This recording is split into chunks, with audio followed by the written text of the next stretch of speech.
இந்த உலகில் பிறந்த ஒவ்வொருவருக்கும் ஒரு தொடக்கம் உண்டு. ஆனால் தொடக்கமில்லாத ஒரே தெய்வம் யார் தெரியுமா? அவர்தான் சிவபெருமான்.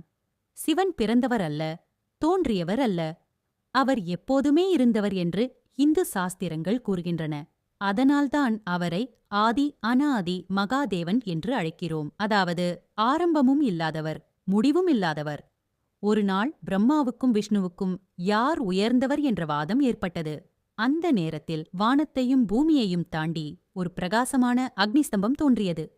அது முடிவில்லாத ஒளிகோபுரம் போல இருந்தது. அதன் மேலையும் கீழையும் கண்டுபிடிக்க பிரம்மா அன்னமாக மேலே பறந்தார். விஷ்ணு வராகமாக கீழே சென்றார். ஆனால் எவ்வளவு தேடியும் அதன் முடிவை காண முடியவில்லை. அந்த அக்னி ஸ்தம்பமே சிவபெருமான். அதுவே லிங்க வடிவில் அவர் வெளிப்பட்ட தருணம் என்று புராணங்கள் கூறுகின்றன. இதன் அர்த்தம் என்ன தெரியுமா? சிவன் ஒரு உருவம் அல்ல. அவர் எல்லா உருவங்களுக்கும் அப்பாற்பட்ட சக்தி. அவர் காலத்துக்கு முன் இருந்தவர்.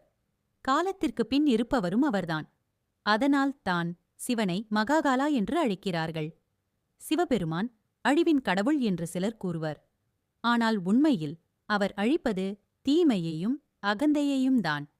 அவர் இல்லாமல் புதிய படைப்பு சாத்தியமில்லை. அதனால் சிவன் என்பது அழிவின் சக்தி மட்டுமல்ல, மாற்றத்தின் சக்தி. அவரின் மூன்றாம் கண் அறிவின் தீபம். அவரின் ஜடையில் பாயும் கங்கை கருணையின் சின்னம். அவரின் கழுத்தில் இருக்கும் பாம்பு பயத்தை வெல்லும் அடையாளம். சிவபெருமான் நமக்கு சொல்லும் செய்தி என்னவென்றால், உலகில் எதுவும் நிரந்தரமில்லை. ஆனால் உண்மை, ஞானம், ஆன்மீகம் இவை நிலைத்தவை. அதனால்தான் இன்று வரை கோடிக்கணக்கான மக்கள் ஓம் நம சிவாய என்று உச்சரிக்கிறார்கள். அந்த 5 எழுத்துக்கள் மனிதனை உள்ளிருந்து மாற்றும் சக்தி கொண்டவை என்று நம்பப்படுகிறது.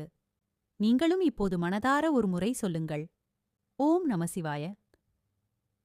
சிவபெருமானின் அருள் உங்கள் வாழ்வில் ஒளியாக பரவட்டும்.